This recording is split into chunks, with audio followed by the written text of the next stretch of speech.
Alors, à la mairie de Lyon, vous avez une délégation très importante.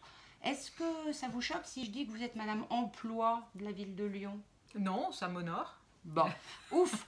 Alors, vous êtes Madame Emploi, mais vous êtes aussi Madame Insertion et Madame Égalité des chances.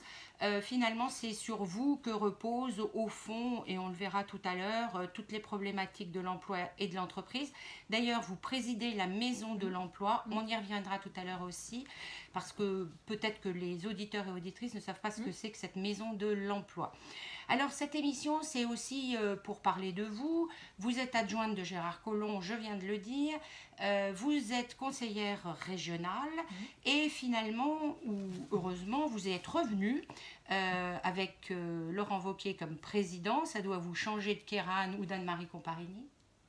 Ah, c'est le moins qu'on puisse dire. On y reviendra. Vous voyez, on a envie de rigoler un peu. C'est le mois de décembre. Même si il se passe des choses très graves dans le pays, on y reviendra. J'aimerais bien avoir votre avis aussi sur les Gilets jaunes. Alors, Anne-Sophie Condemine, vous êtes une femme engagée, plutôt centriste. Vous avez été à l'UDF. Vous avez été au MoDem et maintenant vous êtes à l'Union des démocrates et des écologistes, c'est ça? C'est ça, exactement. Et vous avez soutenu Hollande à l'époque et Macron maintenant. Vous êtes le porte-parole de l'Union des démocrates et des écologistes. Alors, dans Union des démocrates, il y a démocratie et il y a écologie. Alors aujourd'hui, l'écologie, on voit, il y a un petit problème. Bah, parce que l'écologie, on se rend compte que en réalité, on n'a plus le choix. Et que ce qui était pendant longtemps réservé à ce qu'on considérait comme des verts ou des fanavers qui essayaient de brandir des alertes, eh bien, je crois que cette fois-ci, plus personne ne peut ignorer l'urgence qu'il peut y avoir à envisager notre planète et notre façon de vivre différemment. Est-ce qu'il y a un discours audible aujourd'hui quand on voit les problématiques sur l'essence, le fait que ce qui a donné le feu aux poudres aux gilets jaunes, c'est l'augmentation de l'essence, même si c'était 6 centimes, que dans cet espace-là, qu'est-ce que vous avez à leur dire à ces gens qui sont des Français comme nous? Bien sûr, mais alors après c'est un contexte aussi. Je crois que c'est pas malheureusement c'est pas uniquement la hausse de 6 centimes. Enfin, je sais pas si vous voulez qu'on aborde tout de suite le sujet. Oui, allez-y, voilà. allez-y. Mais moi je crois qu'il y avait depuis des années une fracture qui était en train de s'établir, probablement d'ailleurs partout en Europe et voire même aussi aux États-Unis. Mais en tous les cas, pour ce qui concerne la France, moi je crois qu'il y avait une fracture qui était en train de s'établir entre notamment les métropoles et les hors métropoles, que par exemple quelqu'un comme Christophe Guilly l'avait théorisé dans un livre moi, que j'avais lu déjà il y a exactement un an pour Noël, où il disait attention, c'était la France périphérique contre la France des métropoles, et où du coup la perception de ces contraintes ne sont pas les mêmes. Et c'est vrai que quand on n'habite pas dans une métropole, la problématique de la hausse de l'essence, même si, comme vous venez de dire, il ne s'agit que de 6 centimes, ça ne fait rien symboliquement. Ça veut dire aux gens qui n'ont pas le choix, qui eux sont obligés de prendre leur voiture, voire même pour un couple 2 voitures, se trouvent en réalité pénalisés dans ce qui leur est absolument nécessaire. Donc je crois que là, il y a eu un décalage dans la perception de ce qui était urgent ou non à faire. Vous êtes déçu par Emmanuel Macron, vous qui le soutenez? Alors moi, je ne suis pas en marche. Hein. C'est vrai qu'on a fait partie de ceux qui ont dit à l'UDE, à Emmanuel Macron, on sera derrière vous, mais on sera toujours vigilant à ce que vous allez faire. Moi, je suis déçue très clairement par la façon dont il s'est adressé parfois aux Français. Je crois qu'il a employé des mots qui n'étaient pas les bons mots, qui étaient sûrement teintés alors le mépris, oui, probablement, mais en tous les cas d'une méconnaissance ou d'une non-volonté de considérer ce qui pouvait être vraiment les problématiques des gens. Ouais, voilà. Alors, Anne-Sophie Condemine, il y a un plan climat de la ville de Lyon, de la métropole. Bon, vous n'êtes pas conseillère métropolitaine, mais vous êtes conseillère régionale, donc c'est même au-delà, puisque vous voyez tout ce qui se passe dans les différents départements.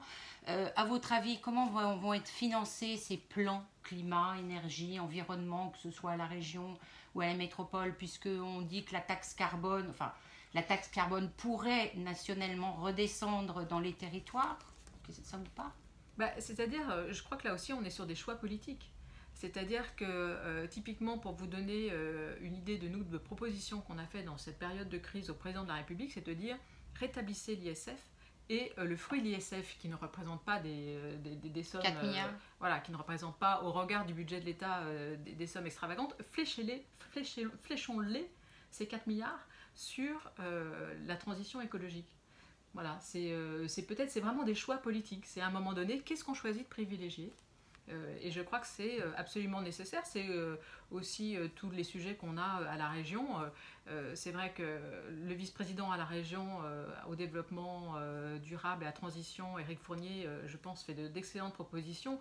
Mais à côté de ça, quand le président, lui, se focalise sur des aides au canon à neige, voilà, on n'est pas dans les mêmes urgences. Oui, probablement pas dans les mêmes urgences. Vous parliez, quand vous dites le président, vous parliez de Laurent Wauquiez. D'accord, pour que nos auditeurs et nos auditrices. Alors, je le disais tout à l'heure, vous faites partie de l'équipe de Gérard Collomb de façon très fidèle, 2e mandat, et il vous a confié l'emploi, l'insertion, l'égalité et la présidence de la Maison de l'Emploi. Est-ce que aujourd'hui on peut dire que le disque n'est pas rayé au niveau de l'emploi et que vous êtes plutôt satisfaite de la politique mise en place à Lyon sur les problématiques de l'emploi, même si on n'est jamais satisfait parce qu'il y a toujours du chômage en France, il y en aura toujours. Oui. Je crois que l'outil qu'on a mis en place à Lyon est un outil, alors je ne veux pas faire d'autosatisfaction, mais enfin très efficace.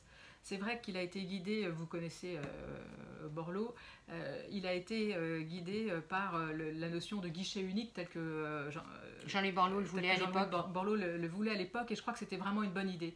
Parce que dans ces domaines de l'emploi, comme dans d'autres domaines, mais en tous les cas dans ce qui est emploi-formation, c'est très compliqué.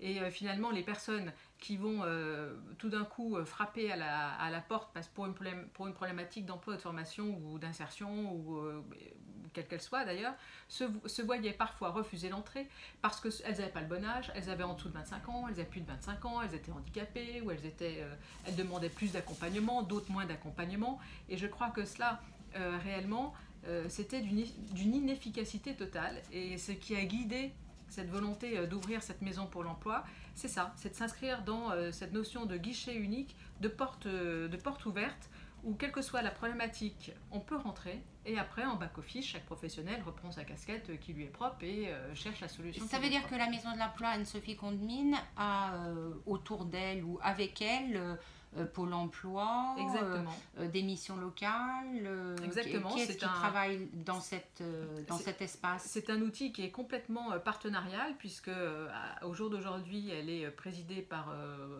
la ville de Lyon et donc par moi, que le premier vice-président est le représentant de l'État, donc le préfet ou le sous-préfet à l'égalité des chances ou quelqu'un de la directe. Et le 3e vice-président est le directeur de Pôle emploi. Après viennent tous les partenaires, toutes les collectivités, les bailleurs sociaux, évidemment les missions locales. Voilà. Et la Maison pour l'Emploi s'adresse à des personnes physiques? C'est-à-dire que si moi je suis au chômage, en difficulté, ou si j'ai envie de retrouver un boulot après 45 ans, je viens, je frappe et... Exactement. On a 5 antennes qui sont réparties à Lyon. Notamment, elles sont toutes situées dans des quartiers politiques de la ville, fléchés politiques de la ville.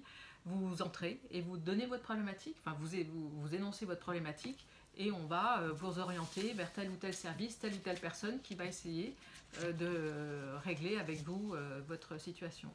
Alors, il y a une auditrice m'a appelé tout à l'heure en me demandant, elle avait entendu parler d'une garantie pour les jeunes. Oui. Qu'est-ce que c'est? La garantie jeune, c'est le gouvernement qui a mis ça en route l'année dernière et qui a augmenté même ces chiffres dans ce nouveau budget. À Lyon, par exemple, il y a 500 jeunes qui ont fait partie de cette garantie. Ils ont été pilotés comment? Alors, ils sont orientés, ce sont les missions locales qui mettent en œuvre cette garantie jeune. L'idée, c'est d'avoir à la fois un dédommagement de un petit peu moins de 400 € par mois, que le jeune suive et une formation en mission locale et une formation en entreprise. C'est un dispositif qui est en réalité positif, qui a des bonnes sorties positives, mais comme souvent dans tous les dispositifs actuellement, on a un petit peu de mal à monter en charge et à faire venir nos jeunes. Donc si certains vous entendent et ont besoin, surtout ne pas hésiter. Donc il faut avoir quel âge, Anne-Sophie Condemine, pour venir Il faut être 16 ans. Ouais, il faut être au-dessus de 16 ans, il faut être sorti du système scolaire jusqu'à 25 ans. Et aller donc dans les antennes missions locales ou maisons de l'emploi qui sont sur le territoire de Lyon. D'accord. Et quel métier, en fait? Quelle formation vous les orientez? Dans quelle formation? Les formations, alors en général, on appelle ça les formations sous tension. C'est vrai que les secteurs qui recrutent... La chaudronnerie. Oui, alors il y a peu... C'est pas le très bon exemple, mais c'est vrai que sur Lyon, typiquement, les gros secteurs qui sont en tension, c'est le commerce, hôtellerie, restauration et bien sûr le service à la personne. Ah oui, service à la personne. Donc vous avez entendu, auditeurs, auditrices, n'hésitez pas.